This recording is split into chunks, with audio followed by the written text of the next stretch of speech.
just put a label on it, even if it doesn't change the circumstance.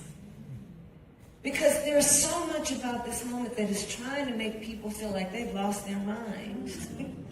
When in fact, these motherfuckers are crazy.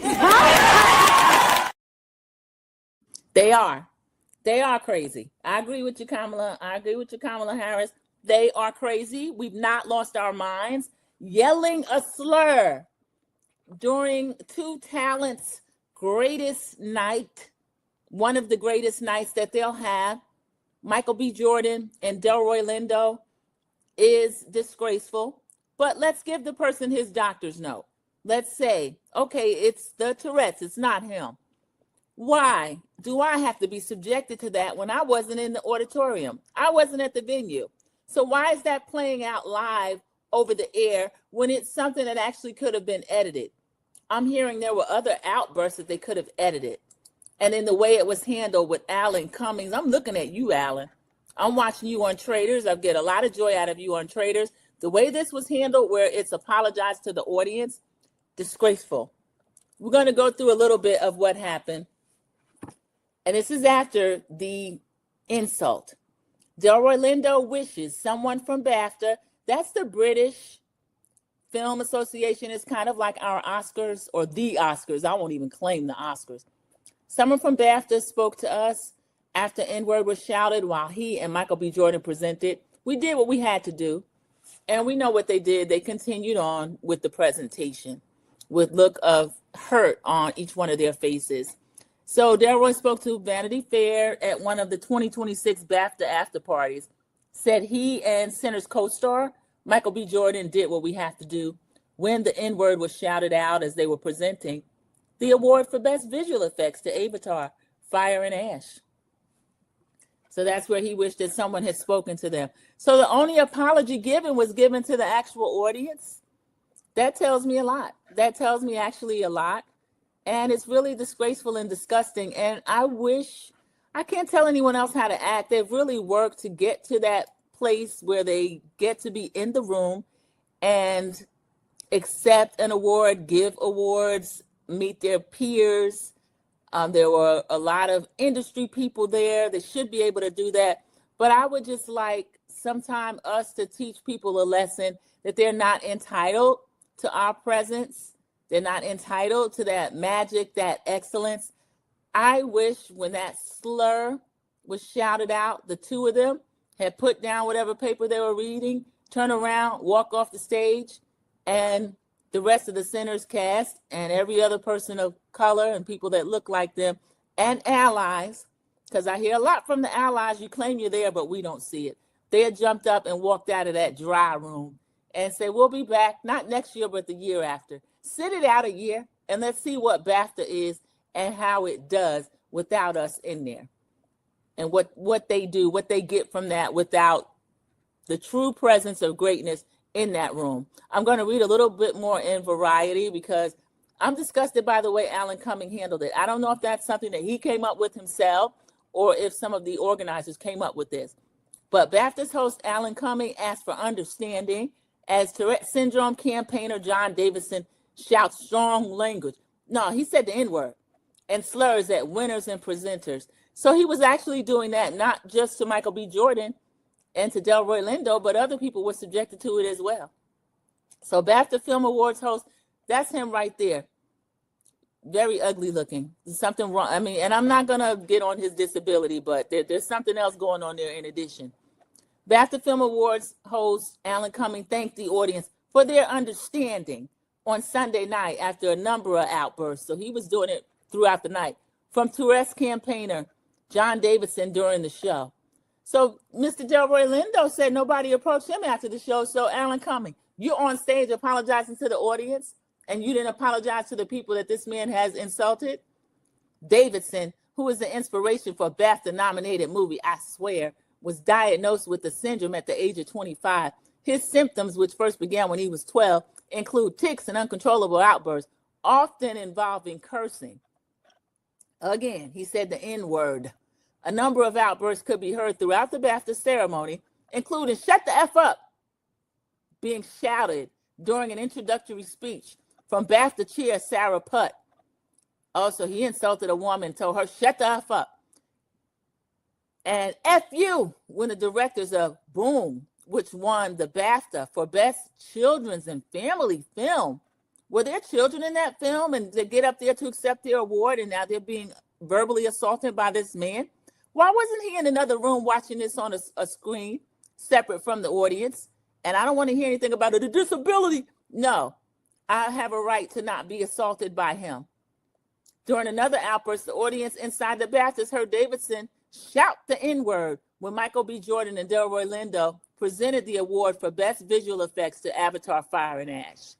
You may have noticed some strong language in the background. He said the N-word. So that is a slur. It's stronger than strong language. It's a slur that was used before someone generally would be killed. This can be part of how Tourette's syndrome shows up for some people as the film explores that experience coming toward the audience, which included the Prince and Princess of Wales. Prince William, I heard he sits on the BAFTA committee. Why didn't he pull them aside and apologize? They celebrity chasing every other time.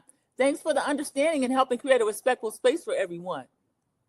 Later on in the ceremony, Cummins made a further statement saying, Tourette's syndrome is a disability and the tics you heard tonight are involuntary, which means the person who has Tourette's syndrome has no control whatsoever of their language. We apologize if you are offended tonight. I'm offended.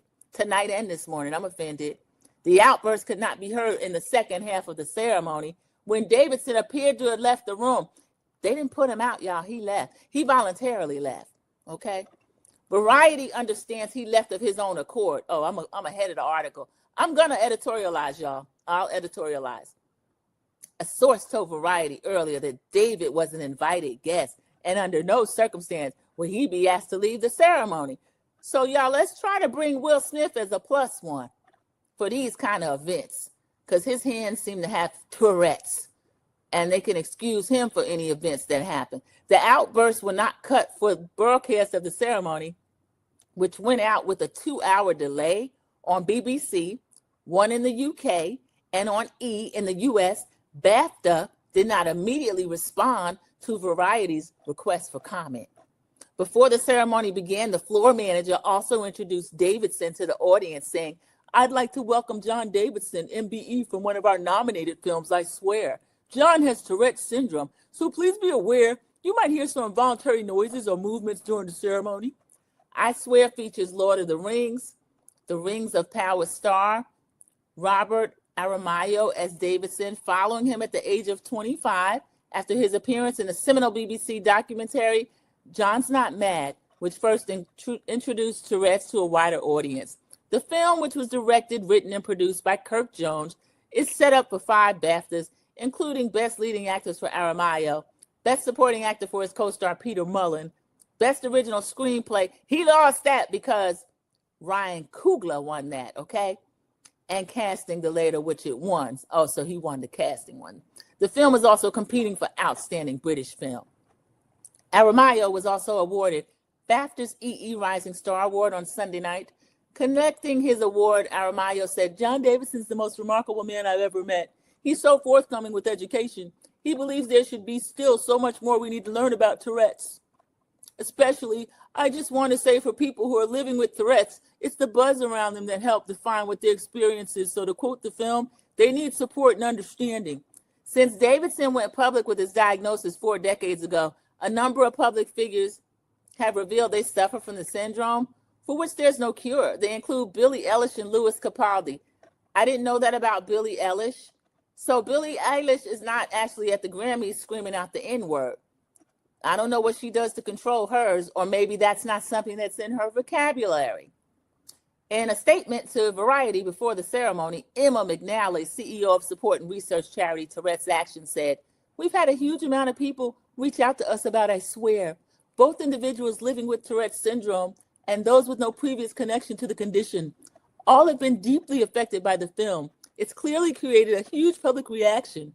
Viewers have told us that seeing John's real story portrayed with such depth and honesty has given them a far more accurate understanding of what Tourette's can look like and how it affects the individual.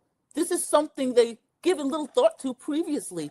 We're hopeful that as more people talk openly and more accurate on-screen representations appear, we'll continue moving forward toward a more inclusive and understanding society for everyone living with Tourette's. That's a nice goal for the people living with Tourette's. But I would just like to say this. I think how they handle this situation, how they handle any further apologies is going to be really important as to how people feel about accepting someone with Tourette's in their space. Meaning, what do you do in a situation like this where a group has been offended and now no real apology has been given because he basically submitted a doctor's note? And people are saying, well, you have to excuse what he's done because he didn't mean to do it because he has Tourette's. So, I don't know. I don't like how it was handled. I don't like the hurt that I saw on Michael B. Jordan and Delroy Lindo's face. They didn't deserve that. I don't like the fact that I found out about it yesterday and it upset me. I read more on it this morning and it still upset me. And now knowing that the BBC, who aired with the 2-hour delay, cut out other outbursts related to political statements because they didn't want people to hear those, but did not cut out this particular slur directed at 2 men that were there to be honored and there to honor others at their craft, I find despicable. I find it really hurtful. And I think this is a big part of why a lot of Black people are saying, you got it. We're going to give you time to see what it's like without us and let us sit back a while. Because honestly, if I had a choice between John Davidson, let me not say what I was getting ready to say, or Michael B. Jordan or Delroy Lindo to sit at my table, whether they were saying anything or not, I know who I would choose, because there's nothing stopping this man from at this point saying, okay, I have this condition. Absolutely, that's not my intent, but I apologize for the hurt that's been caused.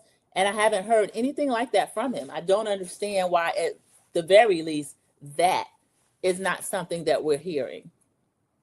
So that I don't understand that. If somebody can explain it to me, I'd like to know.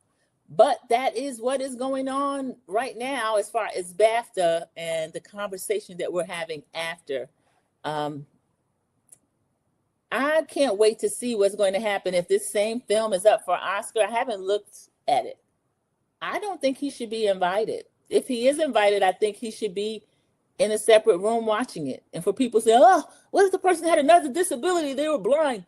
A blind person is not going to be allowed to just walk around and crash into people without somebody leading them around. Stevie Wonder gets led around, and we've known he's blind for over 70 years.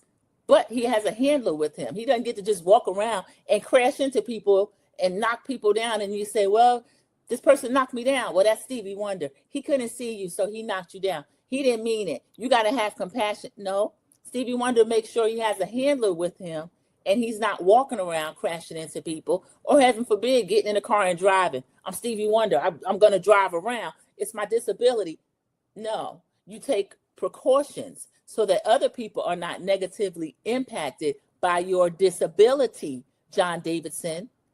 For you to get up and leave, I'm sorry, I don't care what kind of doctor's note you had. I would have looked you right in your face and told you that is disgraceful. You need to seek those 2 young men out, and Delroy Lindo, not 2 young men, but 2 men. Seek them out and apologize, because that is hurtful. The look on their face impacted me, and it really had it gave me a strong reaction just to see it. And the more I read about it, I'm going to have to stop reading about it because it's making me more upset. Because there's no way in the world that those 2 should feel like that on one of the greatest nights of their lives, to celebrate one of the greatest projects either one has ever been in, which is Sinners. Ryan Coogler got an original screenplay award, and he happened to be the first Black man to ever get that. And he got up there, he gave a beautiful speech. He recounted the first time he was in the United Kingdom. The cab driver turned off the meter and took him to Marcus Garvey's apartment. The person, Wunmi Masaka, she's there, she's glowing, she's pregnant. She received a BAFTA for her portrayal of Annie, which was the, I believe, wife to Smoke and mother of his child in the movie. and a very talented worker of, I don't want to call it rude, I can't remember what they called it, but was amazing character. She won Best Supporting Actress. I hope this translates into Oscars for them. They actually have a record number, I believe it's 16. And if this other film of this man is up, they need to seriously take some precautions. And if he does do this outburst, which seems to be on brand for him. Now, Billie Eilish was there. She sang that "What Am I Made Of?" the Barbie song. I can't remember if she won or not, but I didn't hear her hollering out and calling people slurs at the Oscars. So whatever kind of precautions they took for her, maybe they'll take for him. But I'm looking at him with a side eye, y'all. I don't know whether or not all that is even real. I'm not an ableist. I don't knock people if they have disabilities. I admire their strength to get out in the world and to control themselves. But I was thinking of a person who a few years ago had a disability. He was neurodivergent. His name was Elijah McClain. And he was walking home. He might have had a hoodie on. It was cold. I know he had on headphones. And he was either dancing to music or just having his ears covered with the headphones. And he was pulled over by police. Medics were called on him. He was shot up with ketamine. He was killed. And he was on tape begging for his life. I'm just walking home. I'm just different. So if you look a certain way, you don't get people pampering you and coddling you and asking for understanding. You might get a knee in your neck and get ketamine pumped into you. So this person has made it over 60 years being able to yell out slurs at people. I'm blaming BAFTA and BBC more so than him because I'm not going to get anywhere blaming him. But this was a trip, everybody. If you haven't seen it, all you have to do is pull up Threads, pull up IG, pull up TikTok, and there's a lot of think pieces on it. I believe that was Variety. Yes, Variety, the article that I just read. Alan Cumming, you getting on my nerves. I don't like the statement that he gave. I don't know if he wrote it or ChatGPT wrote it or someone else gave it to him, but it didn't do enough for me. And I hope Michael B. Jordan and Delroy Lindo were able to move on, enjoy the rest of their night. I saw them sitting together, but that was really a painful moment for both of them and for their coworkers because they've become a family and they love each other. Everybody was there. Miles Caton was there, the young man who played Sammy. As I told you, Wunmi just won an award. Haley Steinfeld, I'm not sure if she was up for an award for Mary or not. She is pregnant as well. They're almost the same amount of time along. So just to look at that and listen to that, terrible. Ryan Coogler, his wife Zinzi Coogler, producer of the film, everybody was there. So BAFTA, the BBC, they need to make that right. And again, this is just a little Sandra P's Gen Extra, one of my extras. I have a few more extras topics because I'm off today and I can come to you and talk to you. I'll do a live. So I'll talk to you down in the chat, but I'll do a live so I can actually engage with the chat in real time. We'll have a few topics that we'll talk about, things to get off my chest and things that I like to hear from the chat about. And that will probably be later on today. I'll decide what time to schedule it, but you'll have enough notice to get in here if you have time. And Team Replay, please do me a favor and click the like button. If you're not already subscribed, go ahead and subscribe. And if you see that new hype feature, consider using it for me. I would appreciate that so much. And everybody, thank you for joining me at Sandra P's Gen Extra. I will see you in the YouTube streets. Goodbye, everybody.